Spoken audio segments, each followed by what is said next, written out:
première chose qui m'a vraiment surprise, c'est que... Parce que pendant tous ces traitements, on m'a traité là où j'avais mal. J'avais des rayons, des massages, du fango, des trucs comme ça, là où j'avais mal. Et M. Avigdor, lui, il s'est attaqué de l'autre côté. À tel point qu'à un certain moment, tout au début, je n'osais pas le lui dire, mais j'avais envie de lui dire, mais c'est pas là que j'ai mal.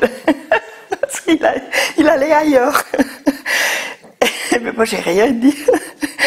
Et finalement, c'était ça. Il fallait commencer, dans le fond, globalement. Et c'était très drôle. J'ai eu très vite une amélioration. C'est la première fois que j'ai eu une amélioration rapidement et qui continuait, dans le fond, de semaine en semaine. C'était assez étonnant.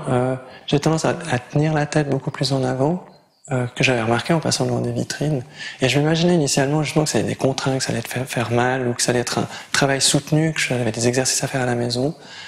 Et en fait, c'est pas du tout le cas. Ce que j'ai vécu, c'était une autre façon de percevoir mon corps, puis en quelques mots par rapport à des ouvertures et autres, d'un coup sentir bien et d'adopter immédiatement une nouvelle attitude. Puis du coup, après, on fait sans effort, on constate qu'on a changé. Alors, le Rolfing, c'est une méthode donc, qui est née il y a une 50aine d'années aux États-Unis et qui a pour point d'appui principaux le sens de la gravité et le travail sur les fascias. Alors pourquoi la gravité? Pour une raison assez simple et forte, c'est que nous vivons dans un monde où tout varie, la température, la lumière, les sensations, et la gravité, c'est la seule constante. Donc finalement, c'est peut-être le seul repère constant qui me permet de m'organiser avec une sécurité forte. Ce que j'ai trouvé d'intéressant, c'est le fait qu'il ait cherché presque dans le haut du dos pour rectifier par exemple dans les pieds.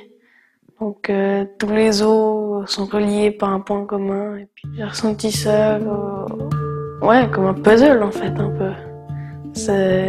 S'il y a une pièce qui n'est pas à son endroit, ben ça peut tout dérégler. En général, je suis très tendue quand je fais rien. Et donc j'espère à ce niveau-là déjà être un peu plus relax avec mon corps.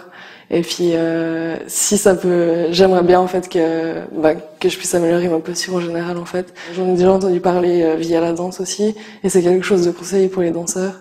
Donc si ça peut m'aider autant dans la danse que dans la vie de tous les jours, j'aimerais bien. Si vous regardez de dos, vous voyez que le thorax il est légèrement positionné sur la droite, comme ça, et puis que son poids repose sur le pied droit. Alors ce qu'on voit sur ce profil, c'est qu'il y a un petit conflit d'hyperextension au niveau du genou, et puis que le bassin, dans son rapport avec le thorax, n'est pas en harmonie. Ça fait une petite compression ici au niveau lombaire. Il y a un peu de la peine à aller dans cette direction. Dans cette direction, c'est très bien, c'est très facile.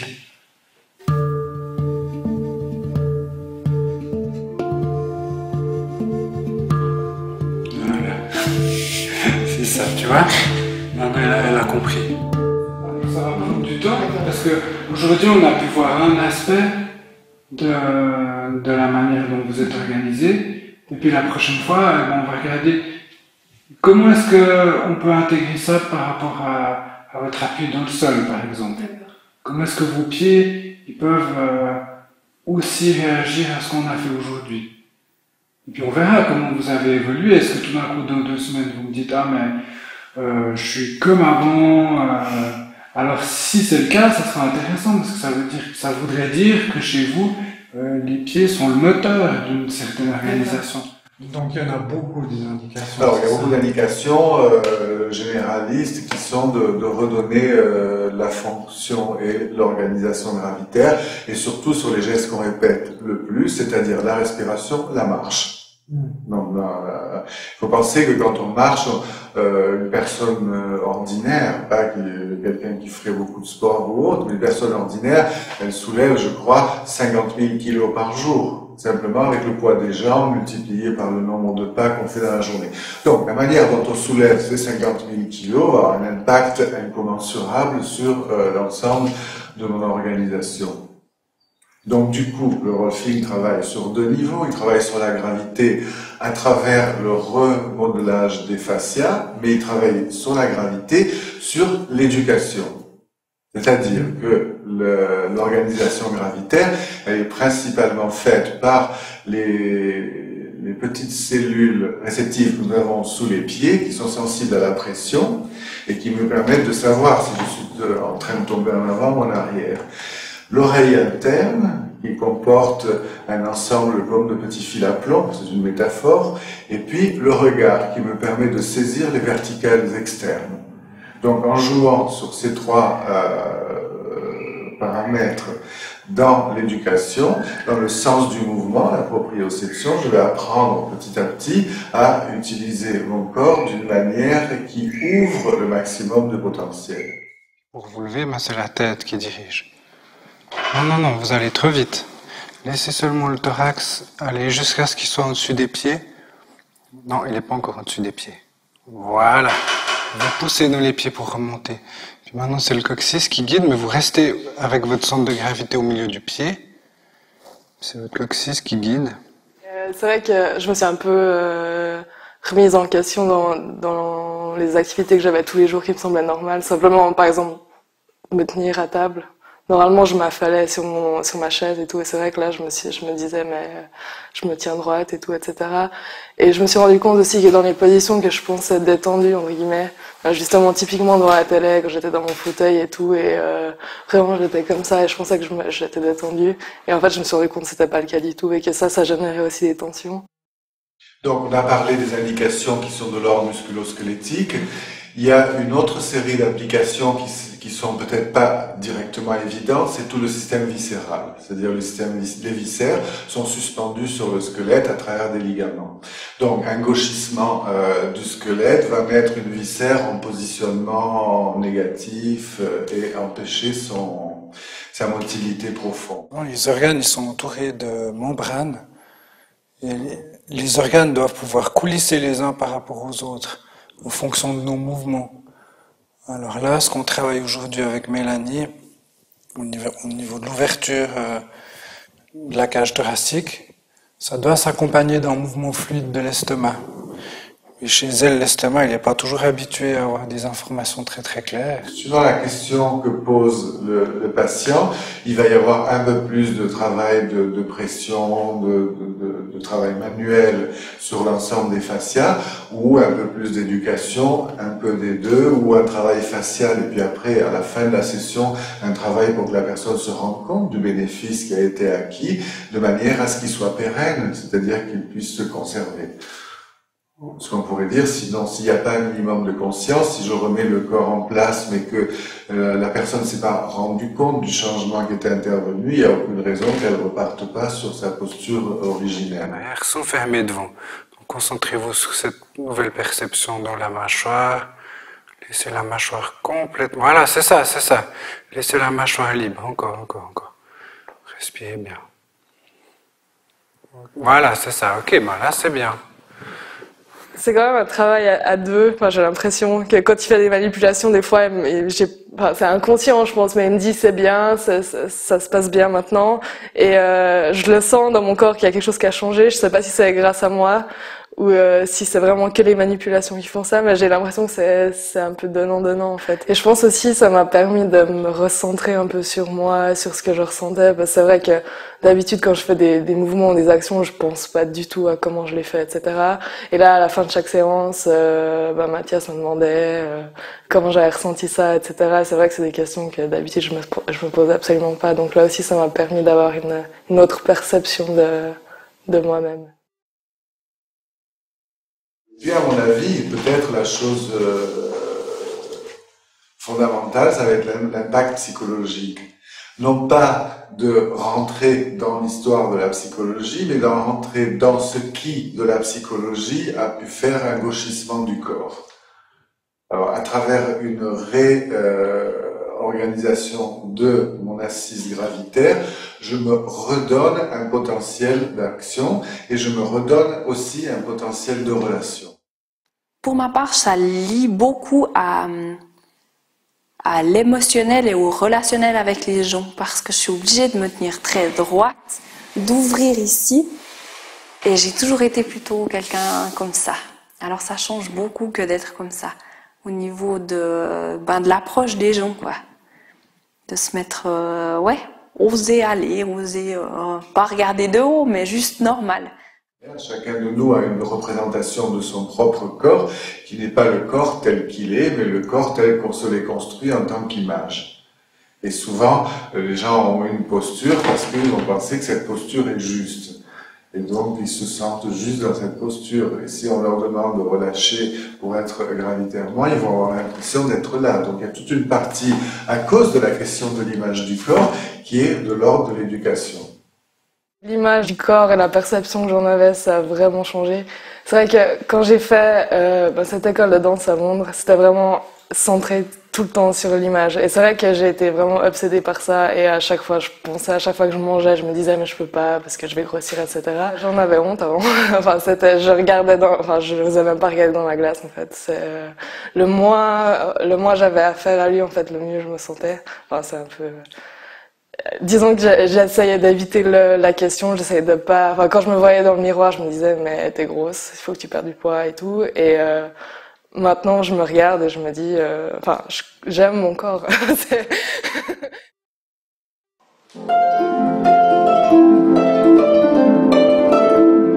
Moi, j'ai des problèmes dans le haut du corps.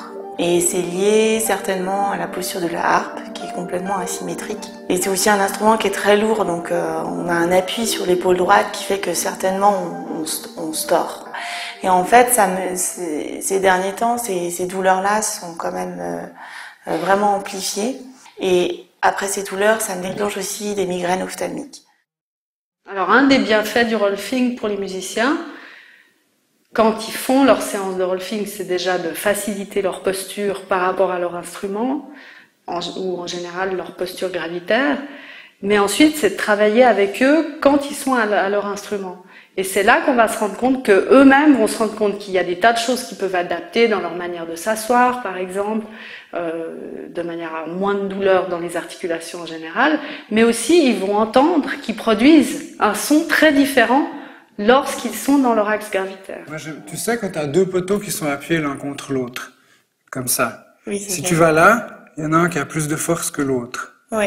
Alors moi, j'aimerais que tu cherches un équilibre entre une orientation dans l'espace où toi, ton vecteur d'organisation, cette fois, il va se passer là, c'est central, t'as ton épaule droite. Pourquoi? Vous allez dire, mais pourquoi cette indication sur la gravité? Ben, tout simplement parce que quand je bouge, c'est-à-dire quand je respire, quand je suis en train de vous parler maintenant, il y a un pré-mouvement. C'est-à-dire qu'avant que je vous parle ou avant que je lève le bras, il y a un pré-mouvement qui est celui de l'organisation gravitaire. Donc du coup, en travaillant sur l'avant du mouvement mécanique, je touche au plus profond ce qui est le premier temps de l'organisation d'un mouvement. Donc il y a une anticipation dans tous les mouvements, qui est l'ajustage gravitaire. Et souvent, cet ajustage gravitaire, on ne le sent pas, puisque c'est un tout petit mouvement interne. Et donc, il peut être faillible, ne pas fonctionner correctement. Et moi, je m'escrime à retrouver la fonction de l'épaule, alors qu'en fait, c'est la colonne qui ne portait pas bien et qui faisait que mon épaule ne pouvait pas être libre, parce que j'avais une espèce de chute de la colonne vertébrale. Et donc, chaque fois que je vais travailler, je vais appuyer de plus en plus comme ça, au lieu d'appuyer avec, au contraire, quelque chose qui monte dans la colonne. Si je fais un geste répétitif de cet ordre-là, ou un geste sportif. Tu construis d'abord ton sacrum. Tu poses. Tu construis ta main, tu construis ton espace à droite. Voilà, ta main. Et au niveau du sternum encore, et tu laisses la colonne suspendue. Voilà, c'est ça.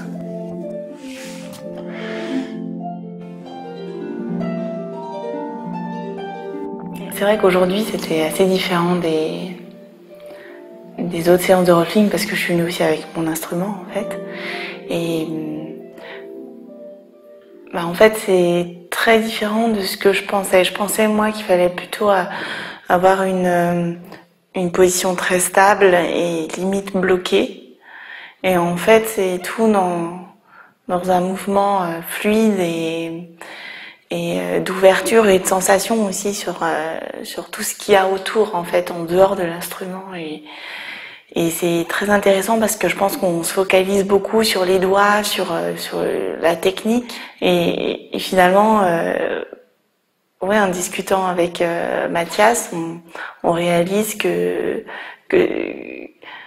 ces soucis c'est pas des problèmes, c'est aussi une thérapie pour moi en fait. Ça me permet vraiment de faire travailler mon corps, mais en douceur et en fluidité, en fait.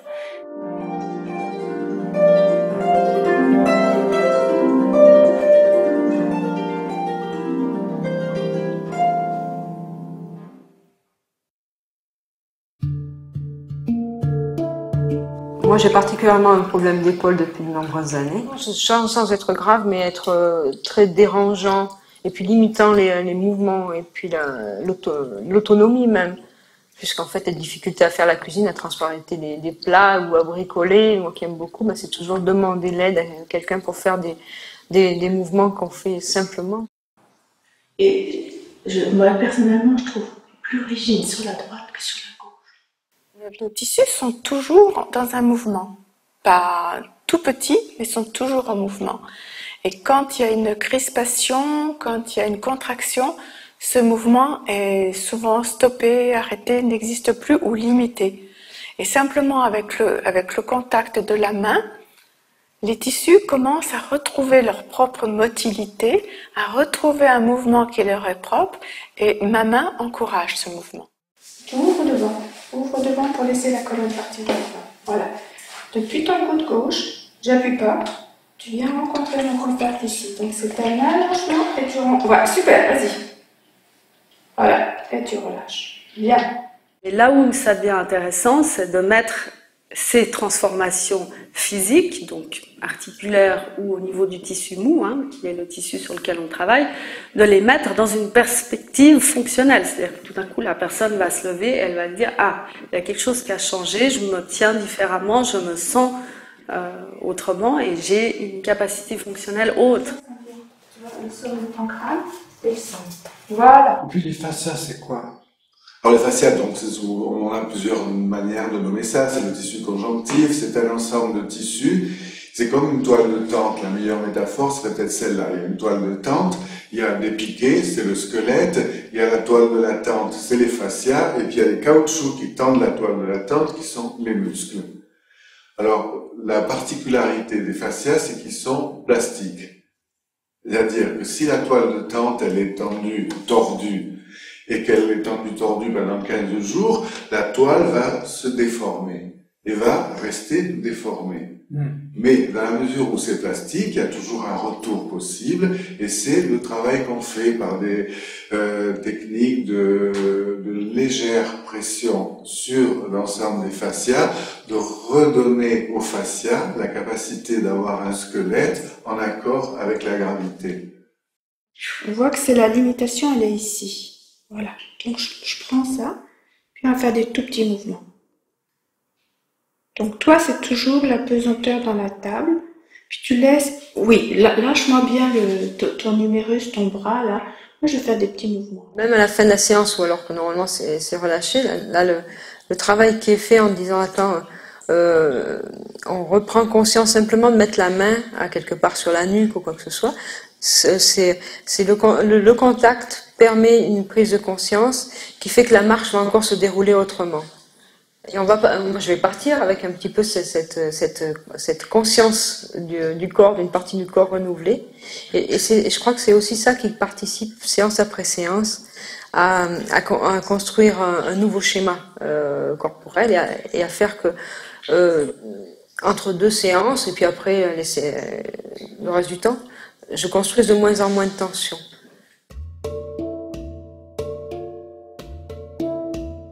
Plus les jours avancent, plus j'ai des douleurs Là, j'ai, je sais pas, comme dans des nerfs qui, ça c'est tout nouveau, ça va être de 2-3 jours. Comme des nerfs qui descendent là, dans les cuisses. Tout d'un coup, ça se tend, ça bloque, ça se vachement. Ouais. C'est difficile parce que non seulement il y a le bébé, mais en plus il y a une fermeture posturale, une compensation du fait que le thorax est là, elle compense en fermant devant pour pas tomber. Alors que si on l'amenait un petit peu plus en avant, eh ben, elle pourrait être plus ouverte. Faire plus d'air. Là, ça fait un peu, quand j'expire, ça fait un peu comme ça, là. Comme ça. Un peu, ça descend, là. Ça descend. Ouais, en contractant un peu, j'ai l'impression. Alors, bien sûr, alors, la respiration, c'est quelque chose qui est, bon, tout le monde conçoit à quel point la respiration est centrale. Elle est centrale au niveau de l'échange gazeux, elle est centrale au niveau de la motilité qu'elle entraîne, elle est centrale au niveau chimique de l'oxygénation. Et donc, effectivement, si vous voulez, par rapport à quelque chose qui serait de l'ordre d'un état dépressif ou quelque chose qui serait là, je veux dire, j'ai une compression des organes à ce niveau-là et je n'ai pas un étayage suffisamment qui me permet de respirer avec une aisance maximale. Vous allez là-bas, avec votre thorax. Ouais. Le bébé, lui, il va en arrière, mais pas vous. Mon bassin, il pilote. Exactement. On le laisse faire, on le laisse tranquille, poser. Voilà, c'est ça. Ouais. C'est confortable. Ouais, très. Ouais, beaucoup plus que d'avoir le ventre en avant, avec le dos qui le suit. Je me suis sentie détendue dans tout mon corps, très en profondeur, dans toutes les fibres de mon corps un peu. Et puis aussi dans la relation que j'ai avec mon corps, aussi au niveau psychologique, je trouve. Comme si j'avais un peu réglé des choses du passé dans mon corps. Comme si, par exemple, j'avais eu un vieil accident qui était un peu resté travers à l'intérieur de moi, puis qu'on l'avait un peu remis, un peu des choses comme ça.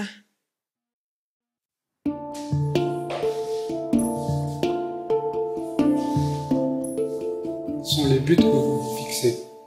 Moi, le but, c'est d'arriver à être plus indépendante que si quand je tombe ou comme ça, et puis de pouvoir mieux marcher, et puis de plus avoir toujours cette douleur dans le dos quand je suis fatiguée. Le mot réhabilitation n'est pas le mot idéal puisque le corps a changé entre le corps d'avant et le corps après l'accident. Il y a eu des modifications, il y a eu des blessures peut-être, il y a eu des impacts et qu'on n'a pas le même corps. Et souvent, dans la réhabilitation, c'était l'idée de reproduire le même corps qu'avant.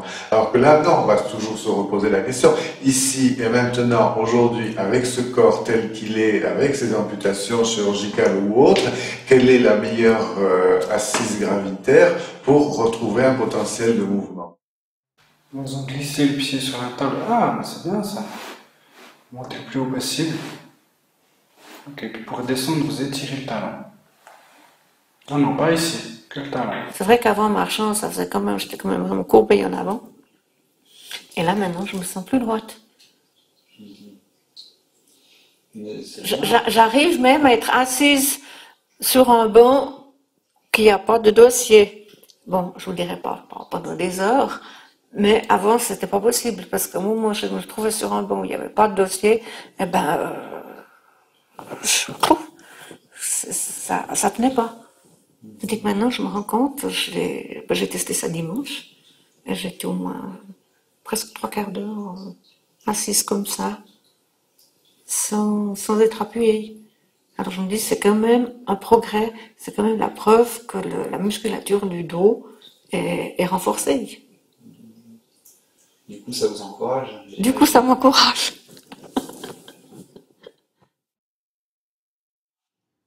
Peut-être la chose personnelle, cette fois-ci, que je pourrais dire le plus important, c'est qu'est-ce qui m'a amené à devenir un rolfeur, c'est d'avoir bénéficié des séances de rolfing. Et j'étais déjà dans l'expertise de la réhabilitation, dans un ensemble donc de techniques de cet ordre, à cette époque-là, mais quelque chose n'était pas intégré en moi. Donc c'était difficile d'être celui qui travaille sur les autres sans avoir à l'intérieur de soi une intégration de ça. Donc ce que m'a amené le Rolfing, en gros, c'est un rassemblement de me sentir rassemblé, en ce sens que quand je bouge et autres, cette constante gravitaire que je peux saisir dans mon propre corps m'a permis d'augmenter ma capacité motrice. Et donc cette capacité motrice, elle m'a donné un bien-être psychologique tellement fort que j'ai voulu arrêter tout ce que je faisais pour devenir rolfeur. Donc honnêtement, si vous voulez, c'est par rapport à un bénéfice personnel que l'histoire a commencé. Et ce bénéfice personnel, j'ai envie d'en faire profiter le maximum de gens.